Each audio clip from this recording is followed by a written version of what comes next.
गर्भवती गधे की स्वर्ग यात्रा। बहादुर के पास 2 गधों का जोड़ा था। बहादुर को इस बात से कोई भी फर्क नहीं पड़ता था कि उनमें भी जान है, उन्हें भी पीड़ा होती है। वो उनसे तब तक काम लेता है जब तक वो खुद नहीं थक जाता। लेकिन मादा गधा गर्भवती हो चुकी थी, जिस वजह से वो ज्यादा काम नहीं कर पा रही थी।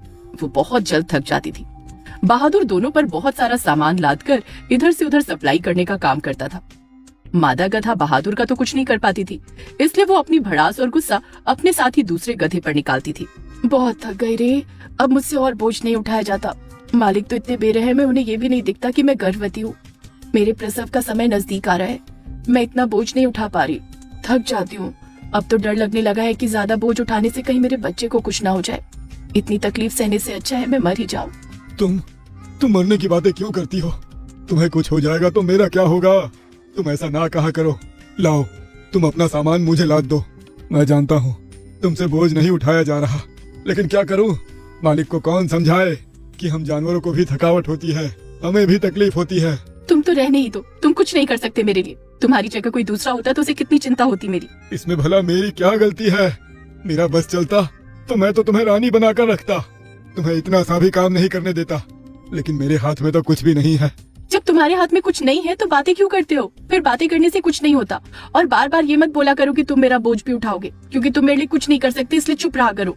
लेकिन मैं तुम्हारा बोझ लेना चाहता हूँ, मुझे तुम्हारे लिए पीड़ा महसूस होती है। अगर तुम मुझसे बोझ ले भी लोगे ना तो भी मालिक मेरे ऊपर दूसरा बोझ लाकर लाद देंगे, इसलिए चुप रहा करो। जब तुम सब जानती हो तो फिर तुम मेरे साथ इतनी चिढ़ी क्यों रहती हो? इसमें भला मेरी क्या गलती है?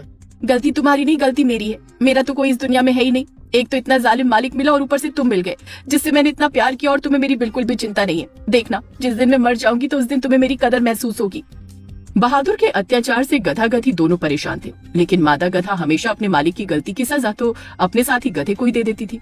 वो उस बात का गुस्सा अपने साथी पर ही निकालती थी और पूरा दिन थकने के बाद शाम को घर लौटकर जोर जोर से कराह कराह कर बस एक ही बात कहा करती थी, हे भगवान, अब मुझसे और बर्दाश्त नहीं होता। न जाने कौन सी कर्मों की सजा मिल रही है मुझे। क्या गधा होना पाप है? अब मुझसे और सहन नहीं होता, बस मुझे अपने पास ले जाओ भगवान, अपने पास ले जाओ। अब मुझसे इसकी पीड़ा देखी नहीं जाती, इसका दर्द मुझे क्यों नहीं दे देते भगवान? भगवान, कुछ ऐसा चमत्कार करो कि हमारे मालिक को समझ आ जाए कि अब ये और बोझ नहीं उठा पा रही है, ये गर्भवती है। फिर मालिक चाहे सारा बोझ मेरे ऊपर लाद दे, लेकिन इसको बख्श दे।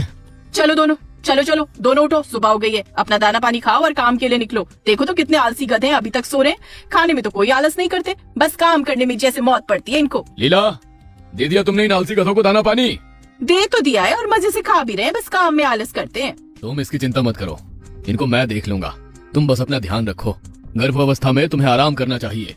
इतना काम करने के बावजूद भी हमारे मालिक कभी भी नहीं कहते कि हम अच्छा काम कर रहे हैं। हमेशा हम दोनों पे गुस्सा ही करते हैं। मालिक की पत्नी गर्भवती है, उसकी मालिक को कितनी चिंता है।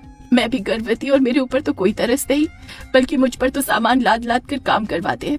मैं नहीं रहना चाहती अब ऐसे मालिक को और तुम्हारे साथ। आज भी बहादुर ने दोनों से बहुत काम लिया। दोनों ही काम करके बहुत थक चुके थे, लेकिन मादा गधा का काम करके बहुत बुरा हाल था। आज दर्द उससे बिल्कुल बर्दाश्त नहीं हो रहा था। घर जाकर मादा गधा बहुत रोई। भगवान, क्या ये इंसान इतने पत्थर दिल होते हैं जिन्हें हम जानवरों का दर्द बिल्कुल भी महसूस नहीं होता? अब तो ऐसा लगता है बोझ के तले मेरा बच्चा दबकर मर जाएगा। वो इतना बोझ नहीं सह पाएगा, और अगर वो पैदा हो भी गया तो कल को उसका भी मालिक हमारी तरह ऐसा ही हाल करेंगे। ऐसी जिंदगी से तो अच्छा है भगवान मुझे अपने साथ ले जा। लगता है ये मादा गधा बहुत परेशानी और पीड़ा में है। ये इस जीवन से बहुत दुखी है, दिन रात मेरा नाम जपती है, मुझे ले जाओ। अगर ये इतनी दुखी है तो मुझे इसकी मदद करनी चाहिए। रात में दोनों गधे सो रहे थे, तभी मादा गधा के सामने भगवान आकर प्रकट होते हैं और उसे नींद से जगाते हैं। क्या तुम अपने इस जीवन से संतुष्ट नहीं हो और तुम मेरे साथ जाना चाहती हो? कौन? आप कौन है? मैं भगवान हूँ, जिसको तुम हर समय पुकारती रहती हो और कहती हो कि मुझे ले जाओ। इसीलिए मैं तुम्हारी फरियाद सुनकर आया हूँ तुम्हें लेने। हाँ, क्या सच में आप भगवान हैं? ऐसा कैसे हो सकता है? इस कलयुग में भगवान दर्शन कैसे दे सकते हैं? ये कलयुग जरूर है, लेकिन कहीं ना कहीं इस कलयुग में भगवान भी है। जो भक्त अपने भगवान को सच्चे दिल से मानते हैं, उन्हें पुकारते हैं, भगवान उन्हें अपने दर्शन जरूर देते हैं। अब बताओ, क्या चाहती हो तुम मुझसे? भगवान, अगर आप सच में हैं तो मुझे अपने साथ ले जाइए। मुझे ये जीवन नहीं जीना है, मुझसे अब और पीड़ा बर्दाश्त नहीं होती। मैं गर्भवती हूँ, लेकिन मेरे मालिक मेरी इस अवस्था को नहीं समझ रहे। वो बस ये समझते हैं कि हम जानवर हैं, हमें दर्द नहीं होता, हमें पीड़ा नहीं होती और हम उनके मुताबिक जितना मर्जी उतना काम कर सकते हैं। मैं बहुत दुखी हूँ, मुझे अपने साथ ले चलिए। जैसी तुम्हारी इच्छा। भगवान मादा गधे को अपने साथ स्वर्गलोक में ले जाते हैं। जैसे ही मादा गधा स्वर्गलोक में पहुंचती है, वो सब कुछ देखकर हैरान रह जाती है। स्वर्गलोक को देखकर उसकी खुशी का कोई ठिकाना नहीं था। भगवान, यहाँ तो बहुत अच्छा है, चारों तरफ सुंदरता ही सुंदरता है, साथ में हरी हरी घास। मैं तो पेट भर कर खाऊंगी और बस आराम ही आराम करूंगी। हाँ, तुम यहाँ आराम से जी भर के खाओ, तुम्हें यहाँ कोई परेशान नहीं करेगा, तुमसे कोई काम नहीं करवाएगा और कोई तुम्हारे ऊपर बोझ भी नहीं लादेगा। ये कहकर भगवान वहाँ से चले जाते हैं। मादा गधा स्वर्ग की सुंदरता को देखकर बहुत खुश थी। पहले तो वो वहाँ की खूबसूरती को अच्छे से निहारती है, उसके बाद पेट भरकर खाना खाती है। स्वर्गलोक में आराम से घूमते फिरते और खाते पीते अब उसके 2 दिन निकल चुके थे। अरे, यहाँ तो खाने के लिए सब कुछ है, घूमने फिरने की भी कमी नहीं है, आराम भी जी भर कर लिया, लेकिन मैं तो अकेली हूँ। यहाँ पर मेरा कोई साथी भी नहीं है जिसके साथ मैं बात करूँ, जिसके साथ बैठूं। और मुझे अपने साथी की भी इतनी याद क्यों आ रही है? मादा गधा अब स्वर्गलोक में भी बोर होने लगी थी। उसे अपने साथी गधे की बहुत याद आ रही थी। चिंडू, मुझे तुम्हारी बहुत याद आ रही है। मैं तुम्हें बार बार कहती थी कि मैं तुमसे दूर चली जाऊंगी, मर जाऊंगी, लेकिन अब मैं तुमसे दूर आ गई हूँ तो मैं तुम्हारे बिना रह नहीं पा रही हूँ। मुझे तुम्हारी कमी खल रही है। इतनी सुख सुविधा और आराम होने के बावजूद भी मैं तुम्हें बहुत याद कर रही हूँ। क्या करूँ, कहाँ जाऊँ? मादा गधे ने स्वर्गलोक में रहने की बहुत कोशिश की, लेकिन अब उसे वहाँ की सुख सुविधा और आराम भी नहीं भा रहा था। उसे अपने धरती लोक की याद आ रही थी, उसे अपने साथी की बहुत याद आ रही थी और अंत में वो। बताओ, तुमने मुझे क्यों याद किया?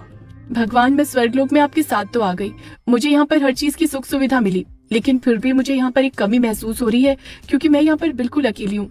यहाँ पर मेरा कोई साथी नहीं है कि जिससे मैं बात कर सकूँ, जिसके साथ रह सकूँ। क्या आप मेरे साथ चिन्नू को मेरे लिए यहाँ ला सकते हो? नहीं, उसे यहाँ आने की अनुमति नहीं है।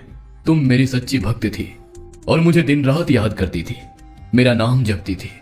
मैंने तुम्हारी पीड़ा देखी, इसलिए मैं तुम्हें यहाँ लेने आया। कोई दूसरा यहाँ नहीं आ सकता। भगवान, अगर ऐसी बात है, आप यहाँ मेरे साथी को नहीं ला सकते तो फिर मैं भी यहाँ नहीं रहूंगी। मुझे अपनी धरती लोक की बहुत याद आ रही है, अपने साथी की बहुत याद आ रही है। आप मुझे वापस से पृथ्वी लोक पर छोड़ दीजिए। क्या तुम सच में वापस जाना चाहती हो?